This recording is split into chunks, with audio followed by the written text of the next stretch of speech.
Hi മക്കളെ, USS എക്സാമിന് prepare ചെയ്യുന്ന സ്റ്റുഡൻസിന് മാത്സിൽ നിന്നിട്ടുള്ള ഒരു ഇമ്പോർട്ടൻറ്റ് ക്വസ്റ്റൻ ആയിട്ട് നമ്മൾ വന്നിട്ടുള്ളത് പാരലൽ ലൈൻസ് എന്ന് പറയുന്ന ഒരു ചാപ്റ്ററിൽ നിന്നിട്ടുള്ള ഒരു ഇൻട്രസ്റ്റിംഗ് ക്വസ്റ്റൻ ആണ്. ഡയറക്റ്റ് ആയിട്ട് ക്വസ്റ്റനിലേക്ക് നോക്കാം. Look at the figure given below AB and CD R parallel. ഈ AB എന്ന് പറയുന്ന ലൈനും CD എന്താണ്, പാരലൽ ആണ്. ഈ ABE 110 ഡിഗ്രി ആണ്, DEB 25 ഡിഗ്രി ആണ്. അപ്പോൾ ഈ രണ്ട് ആംഗിൾസും തന്നിട്ട് നമ്മൾ ചോദിക്കുകയാണ് എന്താണ് CDE, അല്ലെങ്കിൽ നോക്കടാ ഈ ആംഗിൾ ഇതുണ്ടല്ലോ, ഇത് എത്രയാണെന്നുള്ള ഈ ആംഗിൾ എത്രയാണെന്നുള്ള രീതിയിലാണ് നമ്മൾ ക്വസ്റ്റ്യൻ ചോദിക്കുന്നത്. അപ്പോൾ ആ ക്വസ്റ്റ്യൻ ചെയ്യാൻ വളരെ ഈസിയായിട്ട് നമുക്ക് ചെയ്യാൻ പറ്റും ഈ പാരലൽ ലൈൻസിൻ്റെ ഒരു പ്രോപ്പർട്ടി അറിയുന്ന ഒരാളാണെങ്കിൽ. പാരലൽ ലൈൻസ് പറയുന്ന സമയത്ത് രണ്ട് ലൈൻസ് പാരലൽ ആണെങ്കിൽ അവിടെ കറസ്പോണ്ടിങ് ആംഗിൾ പ്രോപ്പർട്ടി എന്ന് പറയുന്ന പ്രോപ്പർട്ടി ഉണ്ട്. അതായത് രണ്ട് ലൈൻസ്, അപ്പോൾ അതിൻ്റെ ഇടയിൽ നമ്മൾ വേറൊരു ട്രാൻസ്വേഴ്സൽ അല്ലെങ്കിൽ മൂന്നാമതൊരു ലൈൻ ഒന്ന് കട്ട് ചെയ്യാണ് ഈ രണ്ട് ലൈൻസിനെ. അപ്പോൾ ഈ ഒരേ പൊസിഷനിൽ നിൽക്കുന്ന ആംഗിൾസിനെ നമ്മൾ എന്ത് പറയുന്നത്, കറസ്പോണ്ടിങ് ആംഗിൾസ് എന്ന് പറയുന്നത്. അപ്പോൾ ഇവിടെ നിൽക്കുന്ന ആംഗിൾ തന്നെയാണ് ഇത് രണ്ടും ഒരേ പൊസിഷനാണ്. അപ്പോൾ അതുകൊണ്ട് ഇത് രണ്ടും എന്താണ്, കറസ്പോണ്ടിങ് ആണ്. അപ്പോൾ ഇവിടെയുള്ള ആംഗിൾ തന്നെയാണ് ഇവിടെ ഉണ്ടാവുക. അതിപ്പോൾ ഒരു 140 ഡിഗ്രി ആണെങ്കിൽ ഇതെത്ര വരിക, 140 ഡിഗ്രി. ഇതിപ്പോൾ ഒരു 40 ഡിഗ്രി ആണെങ്കിൽ ഇതെത്ര വരിക, ഇത് 40 ഡിഗ്രി. അപ്പോൾ ഈ രണ്ട് ആംഗിൾസ് ഒരേ പൊസിഷനാണ്. ഒരേ പൊസിഷൻ ആകുമ്പോൾ രണ്ടും എന്തായിട്ട് വരും, ഈക്വൽ ആയിട്ട് വരും. അപ്പോൾ അതാണ് ഇവിടെ മനസ്സിലാക്കേണ്ട കാര്യം.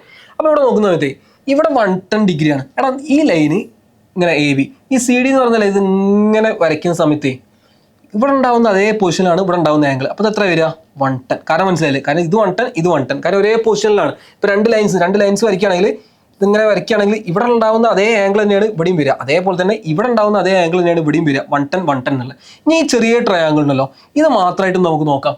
അവിടെ പറയുന്നത് എന്താണ്, ഇവിടെ 110 ആണ്, ഇവിടെ എത്രയാണ്, 25 ആണ്. അപ്പോൾ അങ്ങനെയാണെങ്കിൽ ഇവിടെയുള്ള ആംഗിൾ എത്ര ആയിരിക്കും വരിക? എടാ അത് മൂന്നും കൂടി കൂട്ടിക്കളി നമുക്ക് എത്ര കിട്ടണം, 180 കിട്ടണം. കാരണം ട്രയാംഗിളിൽ 3 ആംഗിൾസ് ആഡ് ചെയ്താൽ 180 കിട്ടണമല്ലോ. 110 25. അപ്പോൾ സ്വാഭാവികമായിട്ട് ഇവിടെ എത്ര വരിക, ഒരു X എന്ന് കൊടുക്കുകയാണെങ്കിൽ 110 + 25 + X എന്ന് പറഞ്ഞാൽ എത്ര വരണം മക്കളെ, 180 വരണം. അങ്ങനെയാണെങ്കിൽ ഇത് രണ്ടും കൂട്ടിയാൽ 135 + X = 180 ആണ്.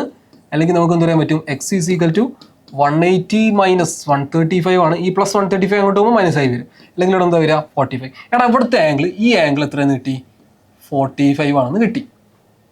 ഓക്കെ, അപ്പോൾ അങ്ങനെയാണെങ്കിൽ നമ്മുടെ ക്വസ്റ്റ്യൻ ചോദിക്കുന്നത് എന്താണ്, ഈ ആംഗിൾ ഇതിൻ്റെ നേരെ മുകളിലുള്ള ആംഗിൾ എത്ര എന്നുള്ള രീതിയിലാണ് ക്വസ്റ്റ്യൻ ചോദിക്കുന്നത്. അതായത് ഈ മുകളിലുള്ള ആംഗിൾ എത്ര എന്നുള്ള രീതിയിലാണ് ക്വസ്റ്റ്യൻ ചോദിക്കുന്നത്. ഇത് 45 ആണെങ്കിൽ ഇത് എത്ര വരണം, 135 വരണം. എന്താ കാരണം മനസ്സിലായോ? കാരണം ഒരു ലൈനിൽ ടോട്ടൽ ആംഗിൾ, അതായത് നോക്ക്, ഒരു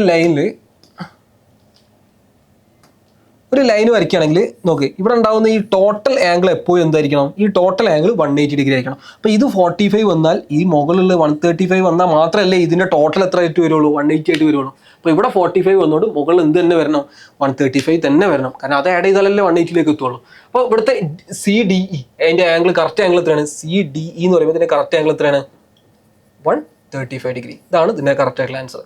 അപ്പോൾ ഇതാണ് ഇതിൻ്റെ ആൻസർ. അപ്പോൾ ഇതേപോലത്തെ ഓരോ ചാപ്റ്ററിൽ നിന്നിട്ട് നമ്മൾ എന്ത് ചെയ്യും, ഇമ്പോർട്ടൻ്റ് ആയിട്ടുള്ള ക്വസ്റ്റൻസും കാര്യങ്ങളൊക്കെ ഇനി വരുന്ന ദിവസങ്ങളിലൊക്കെ ഡിസ്കസ് ചെയ്യും. അപ്പോൾ പല കുട്ടികളും സീരിയസ് ആയിട്ട് പഠിച്ചുകൊണ്ടിരിക്കുന്ന ഒരു സമയമാണ്. അപ്പോൾ നമ്മളുടെ കണ്ടന്റും കാര്യങ്ങളൊക്കെ നിങ്ങൾ എന്ത് ചെയ്യുക, കറക്റ്റായിട്ട് ഫോളോ ചെയ്തിട്ട് എന്ത് ചെയ്യുക, പഠിക്കുക. ഓക്കെ, അപ്പോൾ എല്ലാവർക്കും ഓൾ ദി ബെസ്റ്റ്.